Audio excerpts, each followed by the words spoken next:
My grandfather, a revered admiral, stood before his peers, raised his glass, and declared that my greatest achievement was wasting a uniform a real man could have worn. He said my only purpose was to be a stepping stone for my brother's brilliant career. But he didn't know I'd just found proof he was using my name, the one he spat on, to build his criminal empire. He was about to learn exactly what a wasted uniform is truly capable of. My name is Lieutenant Quinn Maddox. I'm 29 years old, and tonight I felt like an imposter in my own skin. I was standing in the grand ballroom of the Officers' Club in Norfolk, Virginia, a place that reeked of old power and expensive tradition. The air was thick with the mingled scents of gleaming mahogany and top-shelf Kentucky bourbon. All around me, immaculate dress-white uniforms moved with the fluid grace of swans. The men inside them, staff officers, future admirals, murmuring about postings at the Pentagon as if they were discussing country club memberships. My own uniform was just as white, just as crisply pressed, but under the fabric, I felt like it was still stained with the gritty, salt-laced dust of Somalia. I had just returned from a place where the heat was a physical weight, and the silence between firefights was more terrifying than the noise. A place where one of my brothers in arms, a man who had laughed with me over a cold MRE just days before, didn't come home. No one here asked me about that. They didn't see a combat-tested SEAL. They only saw the name stitched over my heart, Maddox. My brother, Liam, was the true center of this universe. He held court near the fireplace, his own uniform spotless, a smug, confident smile plastered on his face as he boasted about his fast-tracked future in the JAG Corps. He'd never seen a day of real conflict, but he wore the uniform like a birthright. I stood slightly behind him and to the left, a position I'd known my entire life. I was the shadow that proved his light was real, a decorative accessory with a lieutenant's rank. Then the sound that always commanded attention. The sharp tink-tink-tink of a spoon against a crystal glass. My grandfather, Admiral Alistair Maddox, stood near the head of the room. Retired, but his presence still sucked the air out of any space he occupied. His voice, a low rumble honed by decades of command, cut through the chatter. "Gentlemen," he began. Every eye in the room swiveled to him. "Tonight," he continued, his gaze sweeping over the crowd before landing, for a brief, chilling moment, on me. "I wish to raise a glass to the future of the Maddox legacy, to my grandson, Liam." He paused, letting the weight of his words settle. His eyes, sharp and cold as a razor's edge, pinned me in place. "The Maddox family produces leaders, thinkers. We do not produce grunts who are content to follow orders and get their hands dirty in the mud." A knot of ice formed in my stomach. I could feel my mother, Eleanor, who stood beside me, give my hand a faint, nervous squeeze. It was a gesture of sympathy, but it was as frail as a leaf against a hurricane. My grandfather then turned to a cluster of high-ranking officers, a cruel, performative smile spreading across his face. He let out a short, booming laugh. "I'll tell you, gentlemen," he said, his voice loud enough for the whole room to hear. "There are some girls who like to play soldier, but in the end, their place is in the kitchen." The room erupted, not in quiet chuckles, but in a wave of loud, unrestrained laughter. It washed over me, a physical force of humiliation. I stood there, my spine ramrod straight, my face a mask of military neutrality, but inside my heart seized in my chest, squeezed by an invisible fist. My mother's grip tightened, but it was useless. The storm was already raging inside me. The moment passed. The laughter subsided into murmurs. The world spun back into its orbit, but mine had been knocked askew. Trying to maintain some semblance of grace, I moved to get a glass of water, anything to escape the lingering stares. That's when Liam, clumsy in his self-satisfaction, fumbled the leather-bound folder he was carrying. A flurry of white paper scattered across the polished floor. One sheet drifted and landed directly at the toe of my polished black shoe. The official seal of the Department of Defense was at the top. I bent down to pick it up, a reflexive act of helpfulness. And then my world stopped. It was an SF-86, the Standard Form 86, the Questionnaire for National Security Positions. A document I knew intimately. My eyes scanned the page, and then they froze, the blood turning to ice in my veins. There, in Section 20A, the line for family sponsor with active security clearance. My name was printed in bold official type. Lieutenant Quinn M. Maddox, TSSCI. But it was the line below that shattered me, the signature line. It was a forgery, a blatant, almost insulting imitation of my own hand. It was Liam's handwriting, the same clumsy looping script I had held his hand and patiently guided him to form when he was just a little boy learning his name. The memory flashed, sharp and painful, a sunlit kitchen, the smell of cookies, his small hand in mine. He hadn't just stolen my name. He had stolen a piece of our childhood, twisted it, and used it against me. The public humiliation was one thing. This was a violation. They hadn't just insulted me. They were siphoning my blood to fuel their own ambitions. His roar echoed, not in the ballroom, but in the very scars he'd carved into me since I was a child. That forged signature on the SF-86 was a key, unlocking a room inside my memory I rarely visited, a museum of slights and hurts, each one carefully preserved in the dust of my childhood. The Admiral's roar in the Officers' Club wasn't a new wound. It was merely the grand reopening of an old exhibition. My mind drifted back to a Thanksgiving when I was 15, at our family's sprawling estate in Charlottesville, Virginia. I remember the morning air, crisp and cold, with the sharp scent of November, drifting through the open windows of the old farmhouse. It was the day of the traditional Maddox hunt, a rite of passage.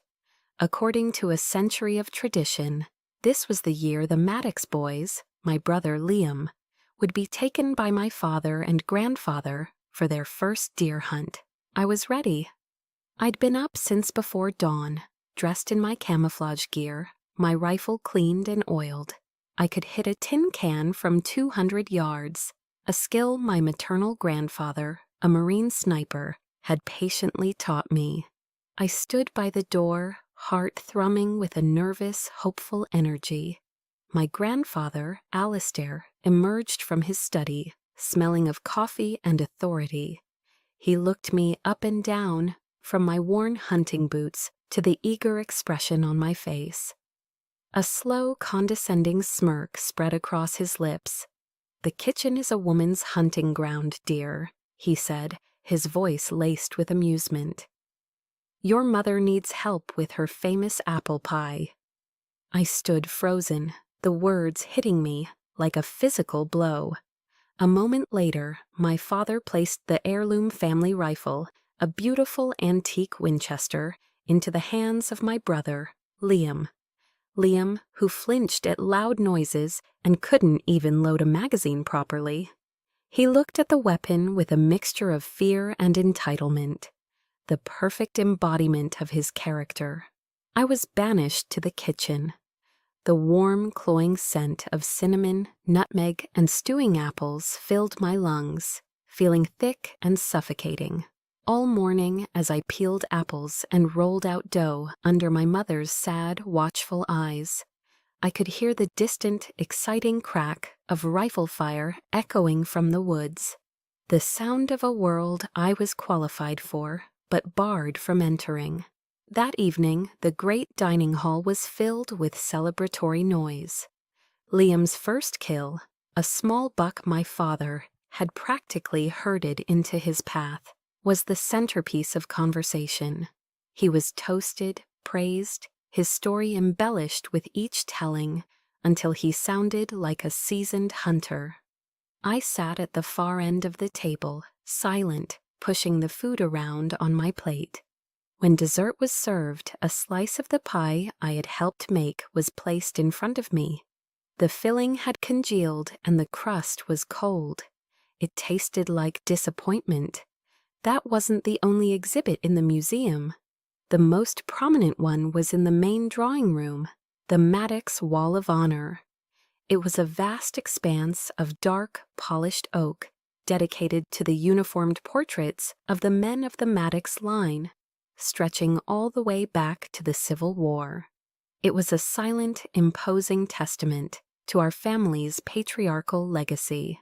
When I graduated from the Naval Academy at Annapolis, not just graduated, but did so with honors, my mother had been bursting with pride.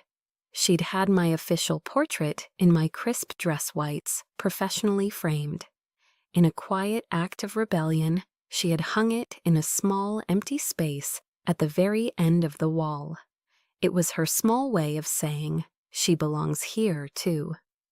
The next time I came home on leave, the picture was gone. A cold dread coiled in my gut. I didn't ask, I just searched. I found it in the storage shed out back, tucked behind a stack of old gardening supplies. It was face down on a pile of yellowing newspapers, as if its very image was an offense.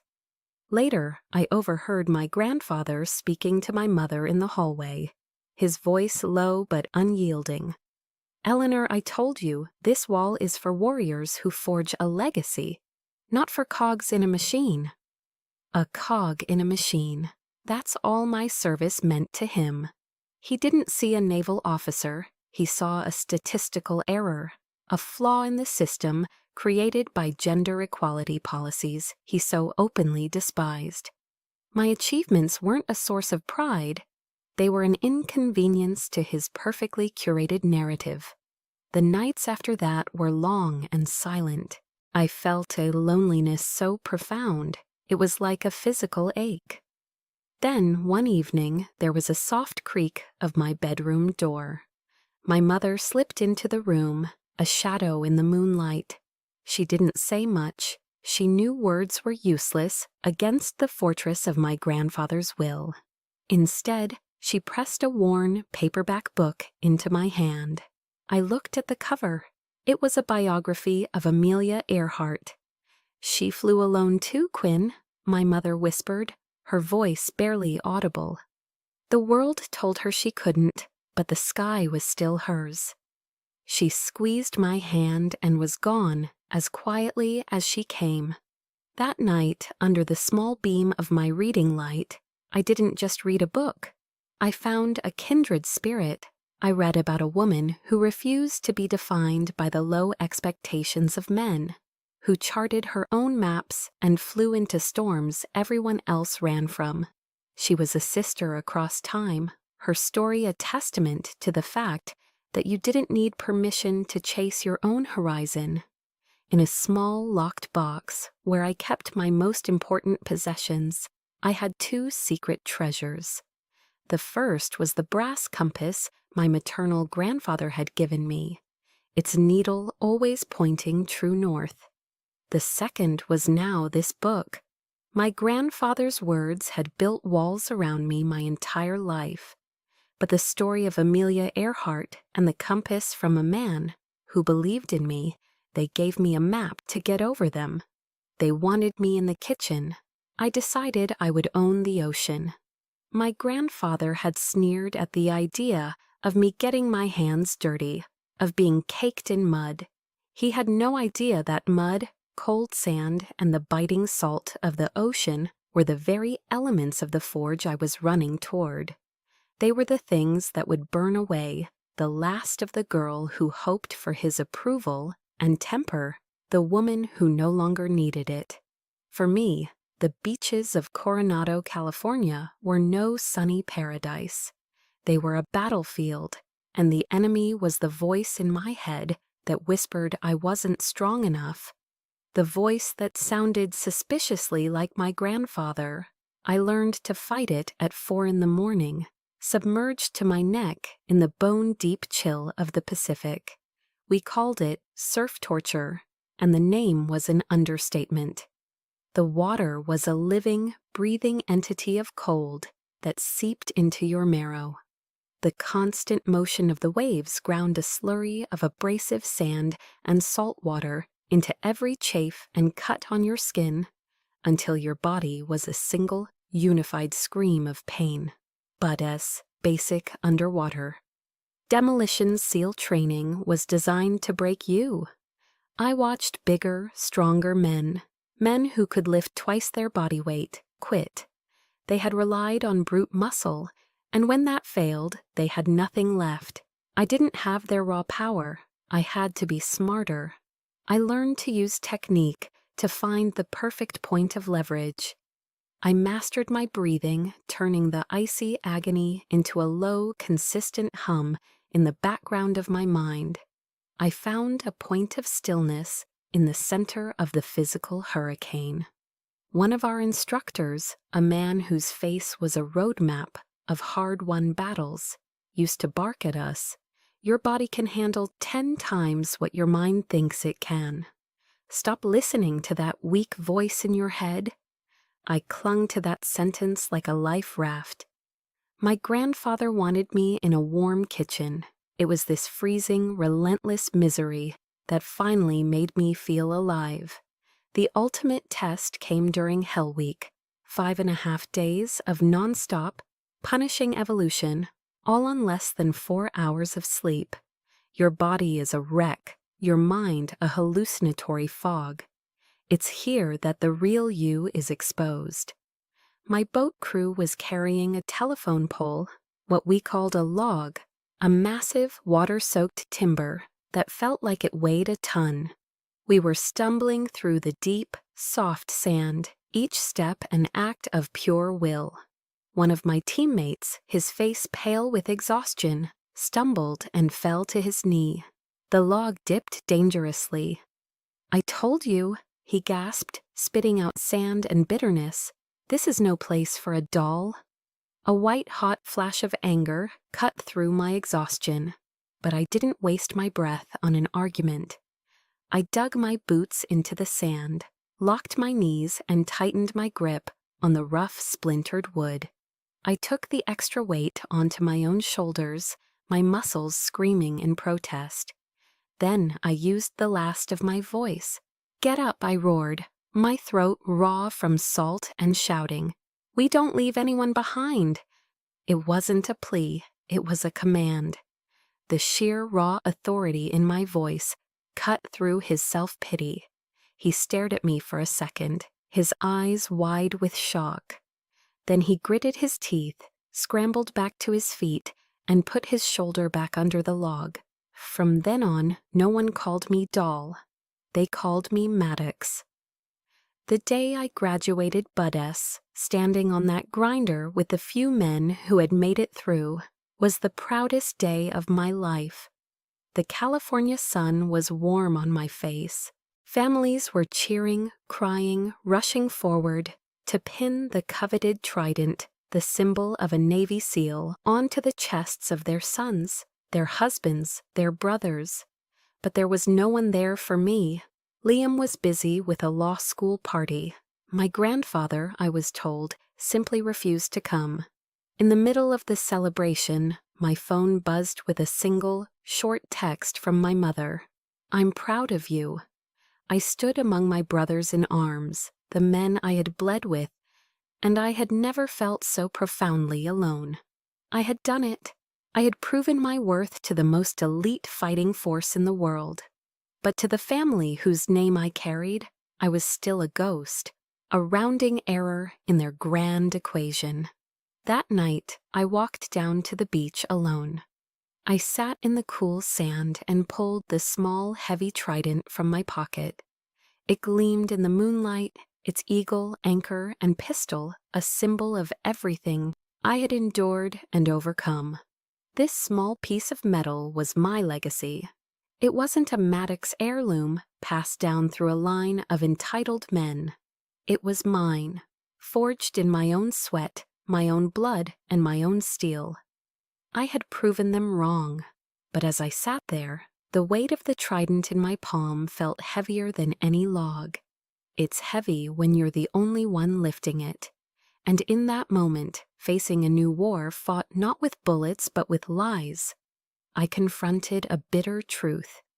This battle I couldn't win alone. I sat in my small apartment in Coronado, the late afternoon sun warming the floor. Through the sliding glass door, I could see the collection of rugged cacti on my balcony, standing silent and resilient against the salty air. They were survivors, thriving on neglect. For the first time, I didn't feel a kinship with them. I felt the crushing weight of my own solitude. The trident on my dresser was a testament to what I could endure alone. But this new war was different. This wasn't a battle of physical endurance. It was a battle of truth against a lifetime of lies, and I couldn't fight it alone. My fingers hovered over my phone. There were so few people I could call. Who could possibly understand the suffocating power of a man like my grandfather? With a deep breath that did little to calm the tremor in my hand, I dialed the one number that was both the source of my comfort and my pain: my mother. The phone rang 3 times, each one stretching into an eternity. Finally, her voice came on the line, soft and laced with its usual gentle anxiety. "Quinn, is everything all right, dear?" There was no easy way to say it. I didn't circle the issue. I just laid it out, my voice flat and clinical as I detailed the events at the officers' club, the public humiliation, and the cold, hard fact of the forged signature on the SF-86. The other end of the line went silent. I could hear her take a long, shaky breath. When she finally spoke, her voice was different. The frailty was gone, replaced by something cracked but solid, like earth after a long drought finally receives rain. "I am so sorry, Quinn," she said, and her voice broke on my name. "I have been so weak. For so long I've watched them chip away at you, and I did nothing but offer useless comfort. I let them trample you." She took another breath, this one firm. "But not this time. This stops now. Whatever you need to do, I will do it with you. I have some of his old things in storage, papers, letters. I don't know if they're useful, but they're yours." For the first time in my 29 years, I didn't feel like my mother was trying to soothe me. I felt like she was standing beside me, ready to hand me a weapon. A friend from the academy had given me a name, a JAG lawyer with a reputation for being brilliant and utterly fearless. The next day, I drove up the coast to a small, quiet coffee shop, tucked away in a La Jolla cove, a place where the gentle sound of the waves seemed to promise discretion. Major Anya Sharma was already there, sitting at a small table in the corner. She stood as I approached, in her uniform with intelligent, perceptive eyes and a handshake that was firm and decisive. She radiated competence. I didn't waste her time. I laid out the facts, just as I had for my mother, and slid a copy of the fraudulent SF-86 across the table. She listened. She didn't interrupt, didn't offer platitudes. Her dark eyes were fixed on mine, and in them I saw no pity, no disbelief, only sharp, focused analysis. She was a fellow warrior, and this was her battlefield. When I finished, she was silent for a moment, her gaze dropping to the forged signature on the paper.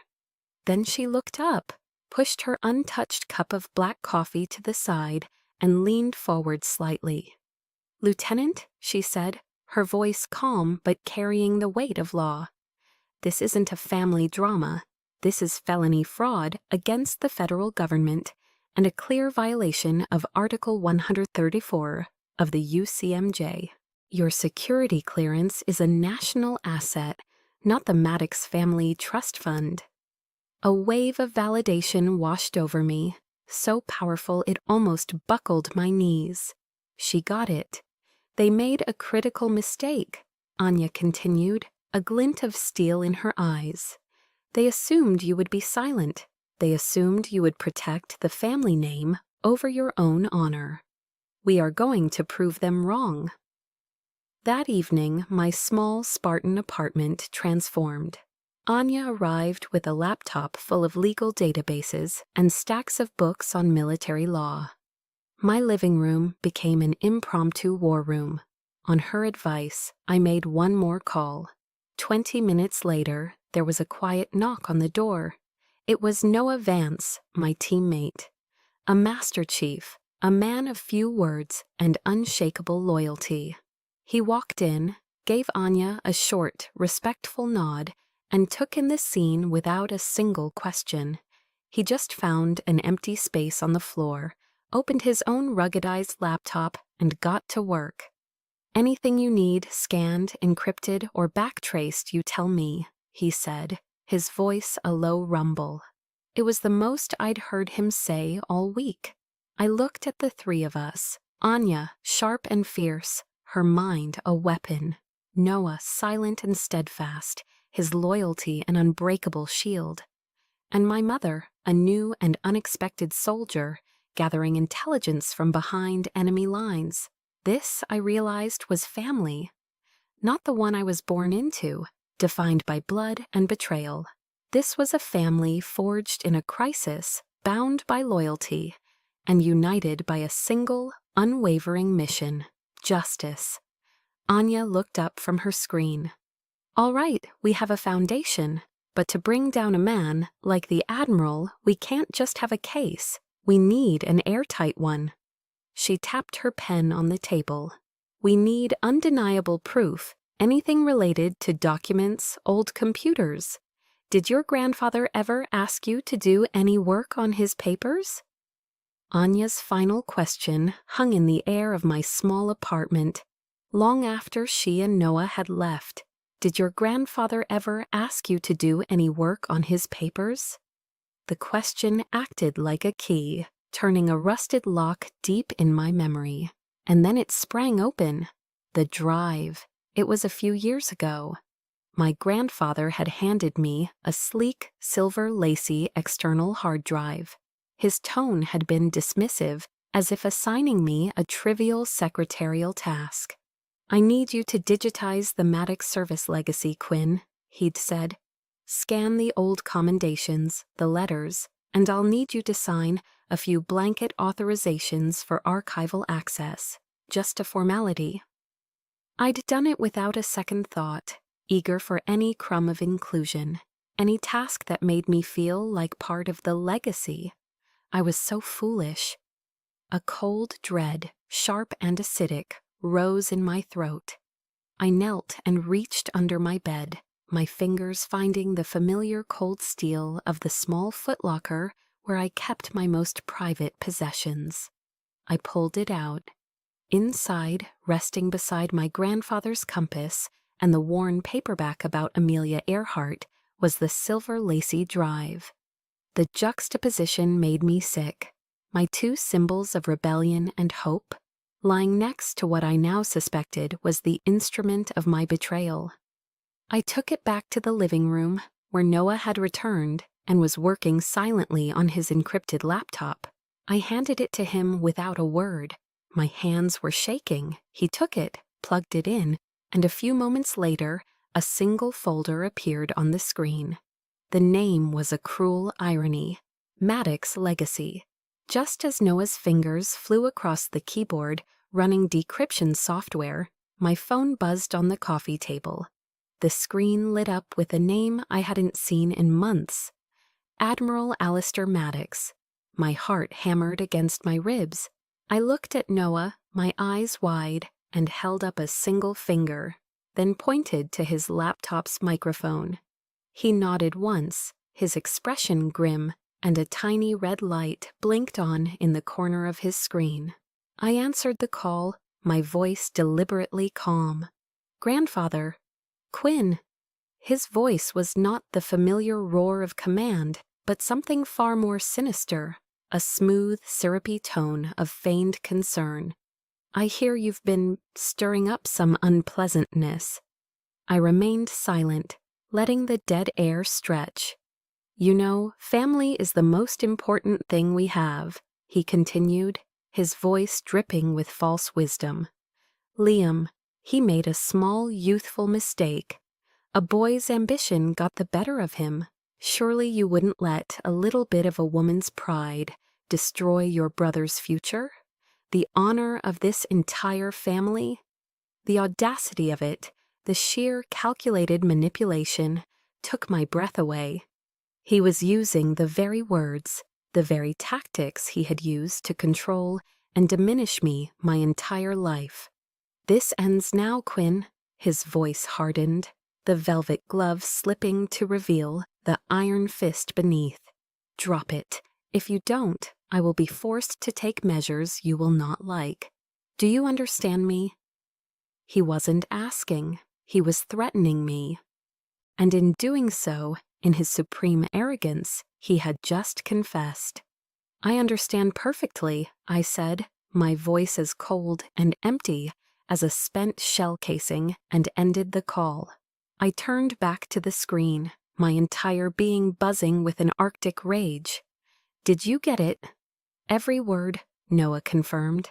At that moment, a new window popped open on the screen. Anya's remote decryption had worked. The contents of the Maddox Legacy folder were exposed, and my heart stopped. It wasn't a legacy of service, it was a spiderweb of greed. It wasn't just Liam's SF-86. There were folders within folders. I clicked open the first one.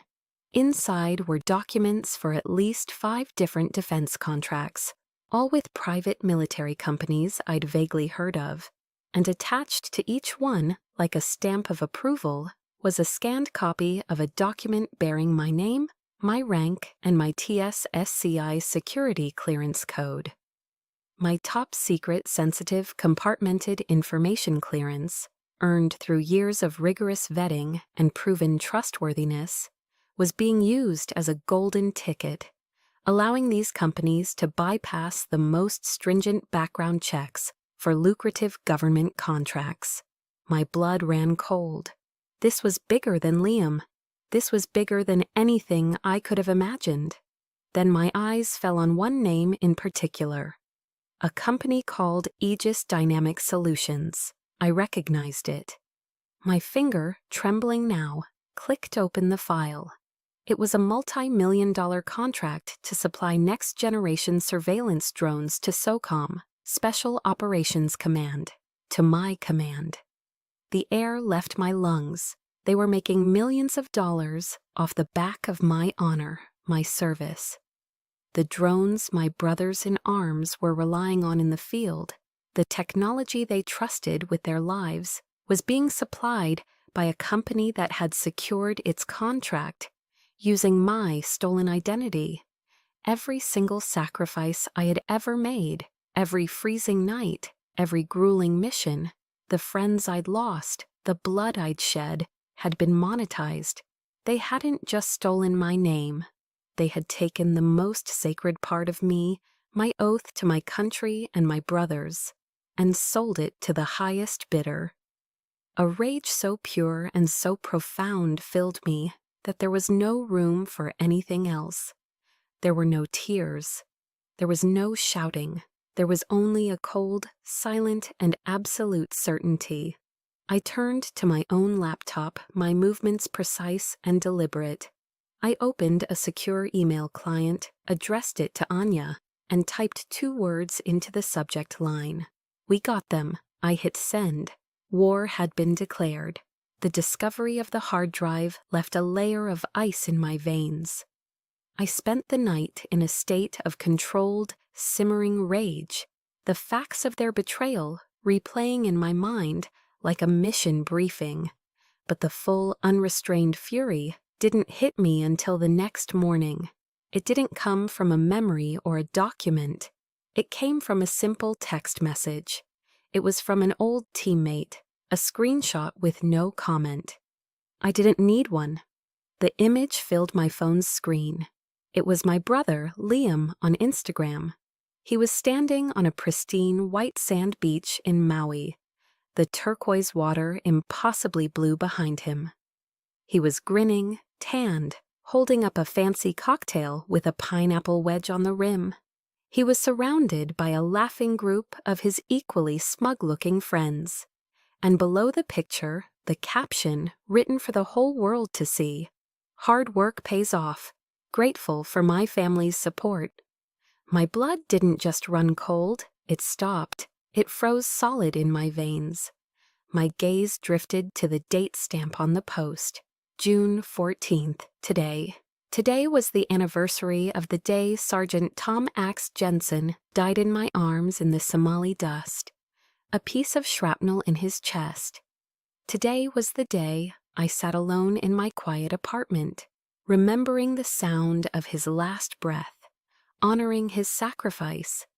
And my brother, the man whose future was being funded by the perversion of that very sacrifice, was working hard by sipping a Mai Tai in paradise. The insult was so profound, so utterly desecrating, that it broke through the discipline and control I had spent a lifetime building. This wasn't just a betrayal anymore. This was a desecration. The cold rage melted into a white-hot inferno. My hands moved on their own, my thumb finding Liam's contact information. I didn't hesitate. I pressed the call button. He answered on the third ring, his voice thick with sleep and irritation. "What is it, Quinn?" I didn't waste time on greetings. "You're in Hawaii?" My voice was a blade of ice. "Yeah, so?" he mumbled, a note of annoyance in his voice. I needed a break. A break. The word came out as a low growl, a sound I didn't recognize as my own. "Is that what you call it? Today is the anniversary of Axe's death. Do you have any idea how he died, Liam? He died so that entitled cowards like you could sit safely in your law offices and take breaks in Hawaii. Do you have any idea where the family support you're so grateful for comes from?" I was practically yelling into the phone now. "It comes from our blood, from the blood of men like Axe." The other end was silent for a beat. Then a confused, stuttering voice. What are you talking about?" "You'll find out soon enough," I said, and I disconnected the call, the finality of the click echoing in the silent room. I couldn't breathe. I bolted from my apartment, driven by a primal need to move, to run. I hit the pavement and ran toward the ocean, the hard rhythm of my feet on the concrete, the only thing keeping me grounded. The wind coming off the Pacific whipped at my face, but it did nothing to cool the fire raging inside me. My run ended at the foot of the Navy SEAL Memorial on the Coronado shore. I stood there, panting, my hands on my knees, staring at the wall of bronze plaques bearing the names of the fallen. My eyes found his, Thomas R. Jensen. They had died for something, for honor, for their country, for the man next to them, and my family, my own blood, had turned that sacred sacrifice into a business transaction, a punchline. How much can one person take before they break? How many times can you let them trample on everything you hold sacred before you decide that silence is no longer an option, but a betrayal in itself? I closed my eyes, and a memory of my grandmother surfaced, her voice reading from her worn King James Bible on a Sunday afternoon, a verse she had made me memorize, Isaiah 41:10. "So do not fear, for I am with you. Do not be dismayed, for I am your God. I will strengthen you and help you." In that moment, standing before the names of the dead, a profound clarity washed over me. The decision was made. The debate was over. I would not just expose them. I would tear down the entire rotten empire they had built on a foundation of lies and dishonor. I pulled out my phone, my hand now perfectly steady. I scrolled to Anya's number. "Major," I said when she answered, my voice terrifyingly calm. "It's time to attack." My call with Anya acted as a starting pistol. The raw, explosive anger of the previous hours began to cool and solidify, transforming into the cold, sharp focus of a mission. The grief was still there, the rage was still there, but now they were fuel.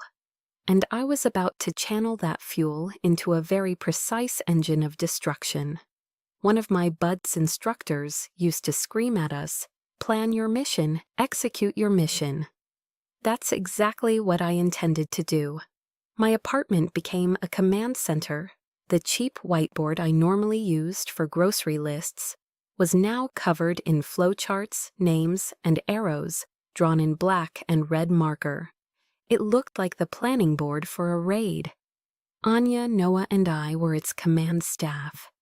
"Our primary target is not Liam," Anya said, her voice sharp as she circled my grandfather's name with a red marker.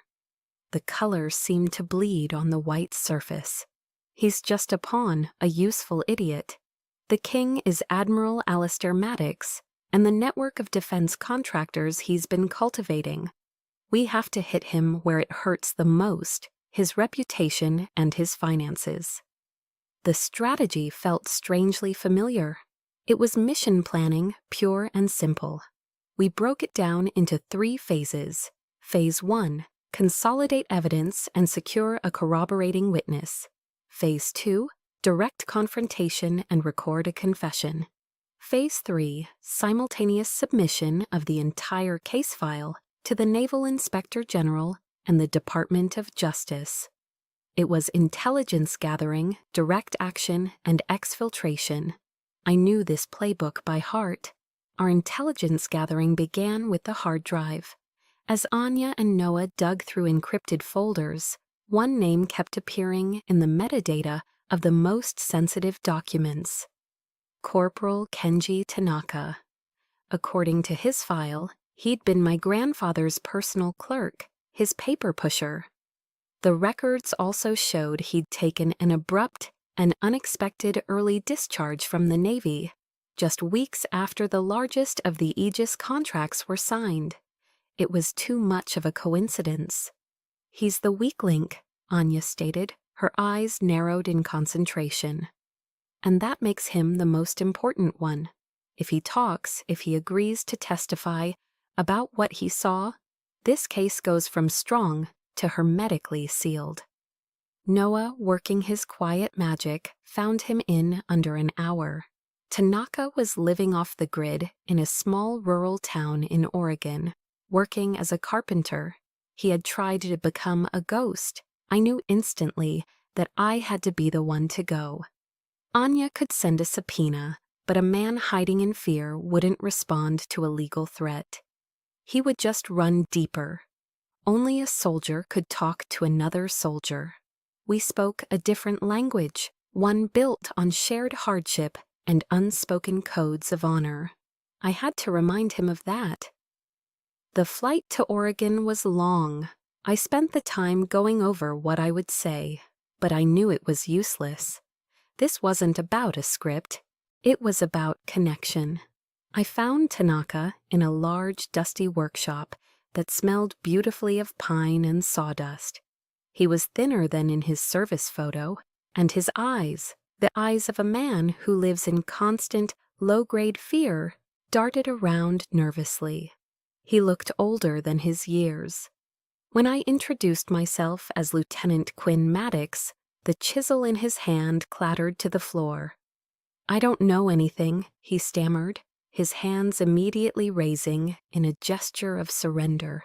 He wouldn't even look me in the eye. I didn't press. I didn't raise my voice. I simply found an old wooden stool and sat down, letting the silence of the workshop settle around us. Then I told him about Axe. I told him about the men I served with, about the risks they were taking every single day.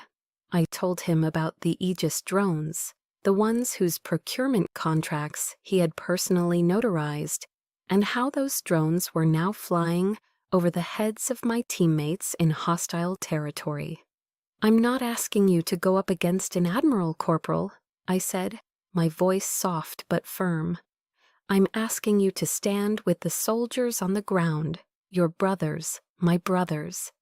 Your silence right now, it's helping them turn our sacrifices into their profit margin. It's making them rich off the blood of men like Axe." He still wouldn't look at me, but I saw his knuckles turn white, and as he gripped the edge of his workbench, I had said what I needed to say. I placed a small card with Anya's number on it next to him. "If you decide you want to do the right thing, call this number. She'll protect you." I turned and walked away, the scent of sawdust following me out the door. I didn't know if I had succeeded. I spent the flight back to San Diego in a state of suspended animation, the entire operation hanging on the decision of one scared man in Oregon. As my plane was descending through the coastal fog, my phone vibrated. It was a text from Anya. "Tanaka called. He's in. He'll sign a sworn affidavit." A wave of relief so intense it felt like a physical impact washed over me. I leaned my head back against the seat and closed my eyes. Phase 1 complete. I pulled up my contact list, my thumb hovering over my grandfather's name. It was time for Phase 2. It was time to walk into the lion's den. Phase 2 required a very specific battlefield, one of his choosing, not mine. I selected the Army and Navy Club in Washington, D.C., a place so steeped in tradition that the very air felt heavy with the ghosts of past power. I chose it because it was his sanctuary, a fortress of mahogany and brass, where generations of stern-faced generals and admirals stared down from their gilded oil portraits. It was the last place on earth he would ever expect to be vulnerable. In his throne room, a king never fears a coup. I prepared for the role meticulously. I left my uniform in the garment bag. Instead, I wore a civilian suit, a simple but impeccably tailored charcoal gray ensemble that spoke of quiet, professional competence. It was a deliberate choice, a visual counter-narrative to the mud-caked grunt he had so publicly dismissed.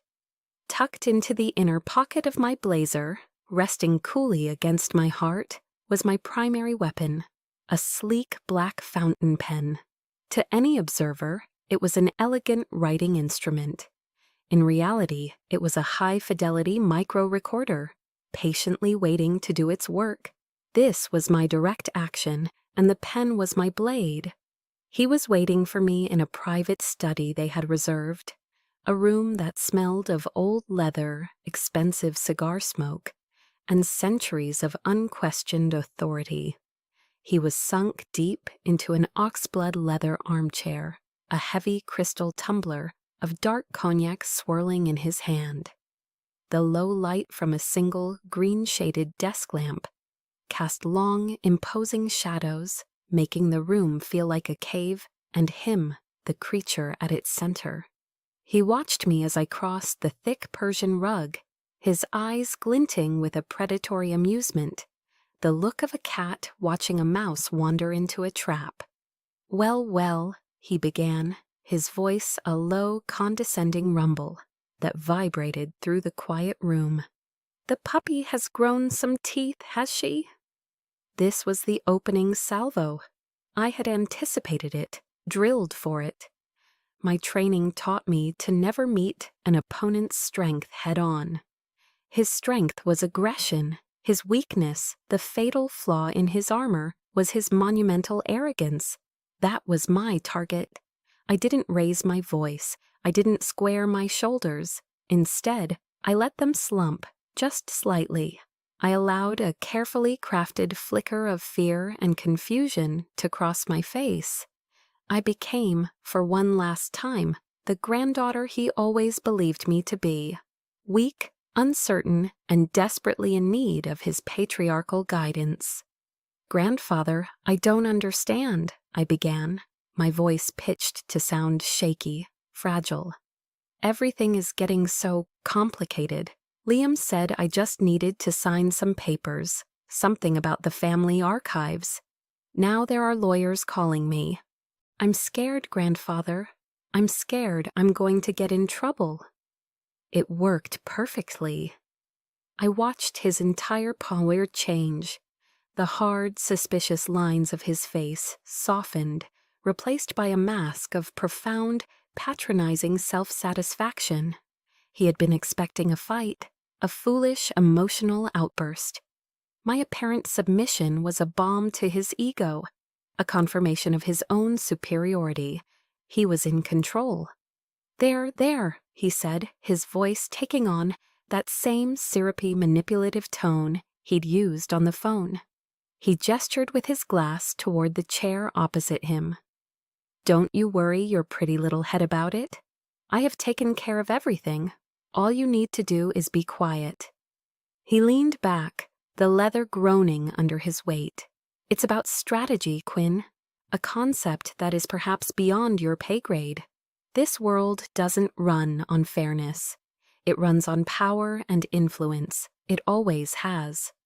He paused, taking a slow sip of his cognac, savoring the moment, savoring his own lecture. "Your name, your clearance, they have value. They are assets, and I have leveraged those assets to strengthen this family's position for generations to come. Frankly, you should be proud to have played your part." This was it. The moment of truth. The final approach to the target. I summoned a tear to the corner of my eye, a masterful touch of stagecraft I didn't know I possessed. I let my lip tremble. "But it was fraud, wasn't it, Grandfather?" I asked, my voice a broken whisper, laced with the tremor of a terrified child who has just realized the world is a dark and dangerous place. He threw his head back and laughed. It was not a warm, familial sound. It was the cold, sharp bark of a predator that knows it has cornered its prey. It was a sound of absolute victory. "Fraud," he scoffed, dabbing at the corner of his eye with a silk pocket square. "That's a word for the weak, Quinn. For victims, I call it leveraging assets. Your security clearance, my dear, is an asset of the Maddox family.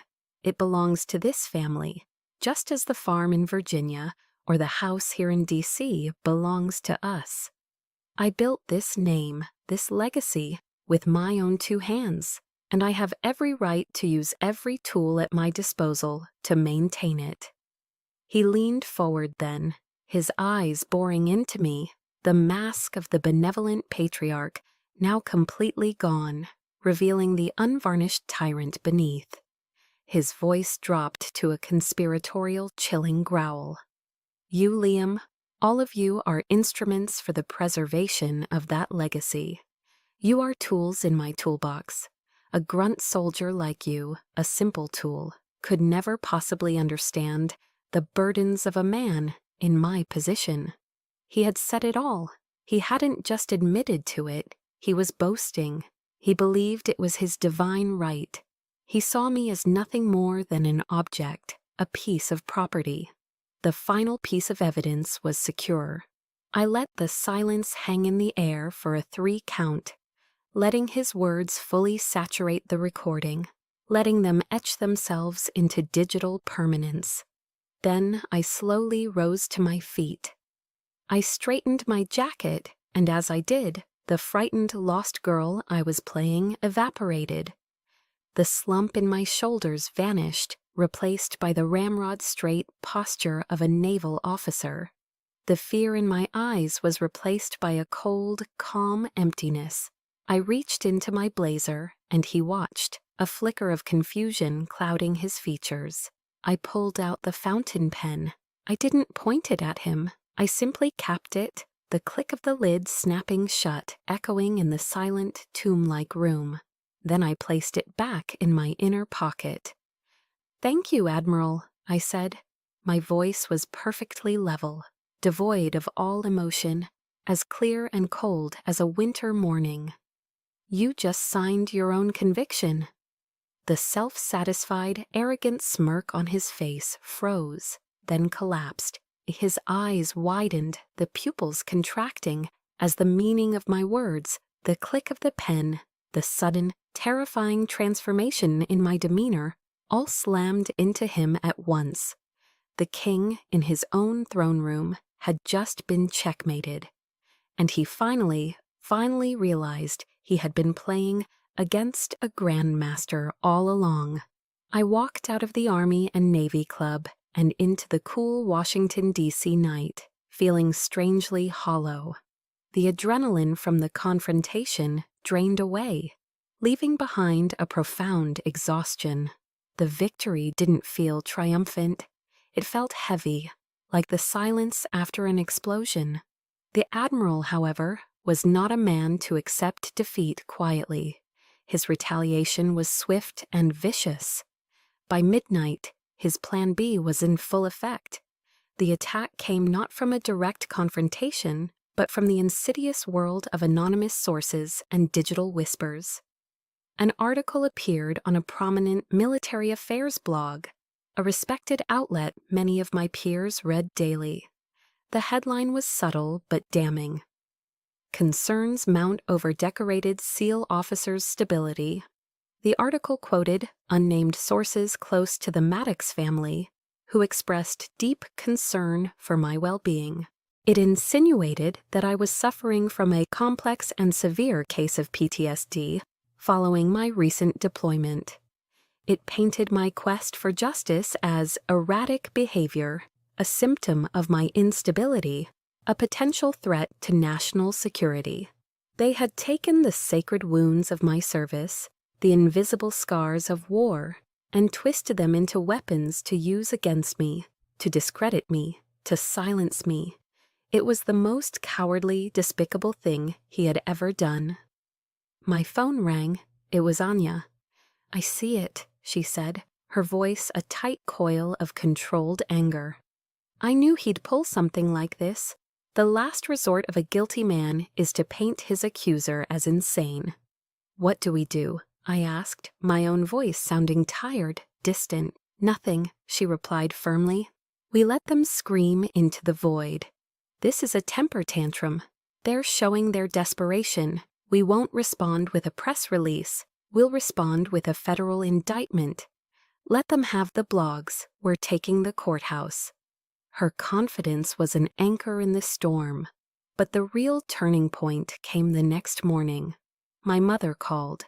Her voice wasn't the familiar, fearful whisper I had known my whole life.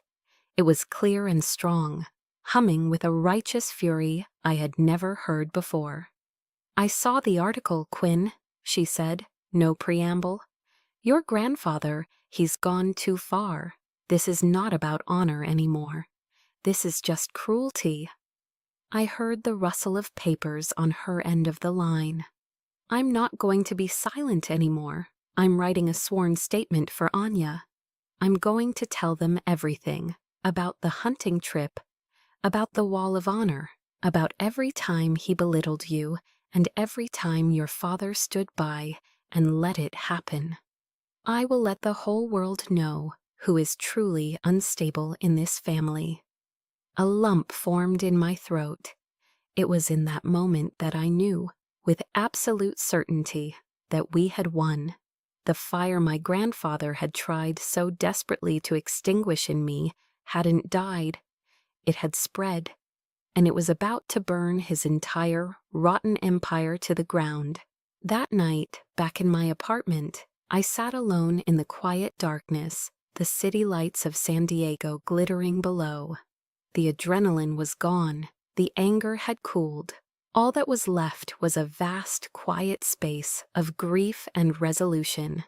I picked up my phone and opened my contact list. My thumb scrolled down to 2 names, grandfather, Liam. They had been in my phone for years, remnants of a foolish, persistent hope that one day a call from them would be different.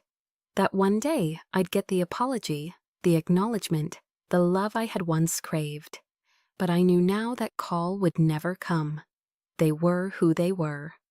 The poison was in the roots of the tree. I took a deep, steadying breath, and I pressed delete. A strange feeling washed over me, a bizarre cocktail of profound relief and a deep, aching sadness. It wasn't just deleting a phone number. It was the final act of severing a toxic limb to save the whole. It was the acceptance of an ending. It was me finally closing the door on the past so I could build a future where I, and I alone, decided who was allowed to walk through my door.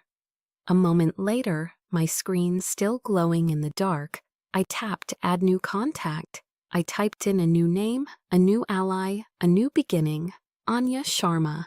The case file we submitted, fortified by my recording, Tanaka's sworn affidavit, and my mother's powerfully damning testimony, wasn't a spark. It was an earthquake.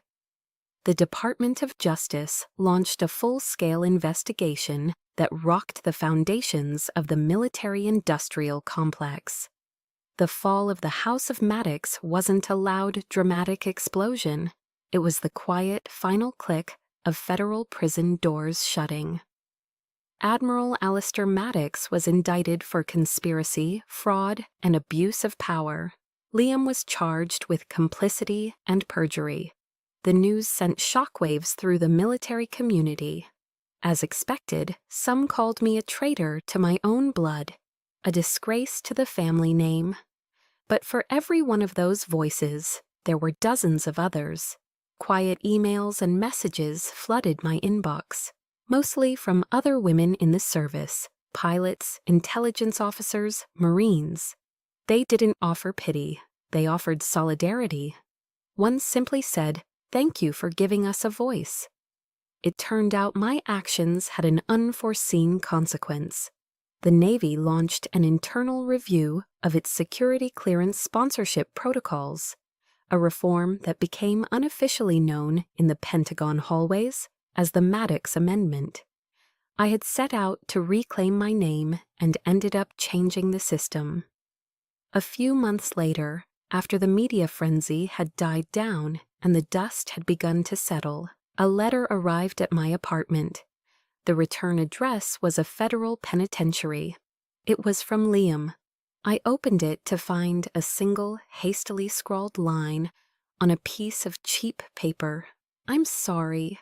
I read the words over and over, trying to find some weight in them, some flicker of genuine remorse. But there was none. They were just words, empty and offered far too late. They were the apology of a man who was sorry he got caught, not sorry for what he had done. That evening, I took the letter to the beach. Noah and Anya were there with me, and we had a small bonfire crackling in a fire pit near the dunes. The salt air was cool, the sound of the waves, a steady, peaceful rhythm. I looked at my chosen family, the steadfast soldier and the brilliant lawyer who had stood by me when the world turned upside down. I took Liam's letter, looked at it one last time in the flickering firelight, and then I dropped it into the flames. We watched as the paper curled, blackened, and dissolved into a wisp of gray ash that drifted up into the night sky. "Some things can't be fixed," I said quietly, more to myself than to them. Anya, sitting beside me, looked from the fire to me, her expression soft. "And that's okay," she said. Her words were a gift, a form of permission I didn't know I needed. Permission to let go without guilt. Permission to accept that some wounds don't heal, they just become a part of you. Months later, I was sitting in my own office at the Naval Special Warfare Command in Coronado. It was early morning, and through my window I could see the teams on the grinder, going through their morning PT, their determined shouts cutting through the cool air. On my desk lay a file. It wasn't a forged document, it wasn't evidence, it was an application for the position of SEAL Team Commander, a role no woman had ever held. I picked up my pen, the same pen I had used to record my grandfather's confession. I uncapped it and looked down at the empty signature line. Quinn Maddox, a name they had tried to bury in mud and shame. But it had survived. Now it stood for something else. It was an imprint of truth, of honor, and of a future I would command myself. I signed my name. The ink flowed, dark and decisive. The stroke was strong. Outside, the Pacific Ocean whispered against the shore. The storm had passed, the sun was rising, and for the first time in a very long time, I felt at peace. I was still standing. That was my storm, and I know many of you are facing your own. It may not be against an admiral in a boardroom, but that feeling of being silenced, of being told you're not enough, that's a battle we all understand. What I learned in the forge of it all is this: your name, your honor, and your future belong to you alone. The pen you use to write your own story is already in your hand. If stories like this give you strength, if they are a reminder of the power of your own voice, then follow our channel. There are more battles to witness and more voices waiting to be heard. Your support helps us bring them to light.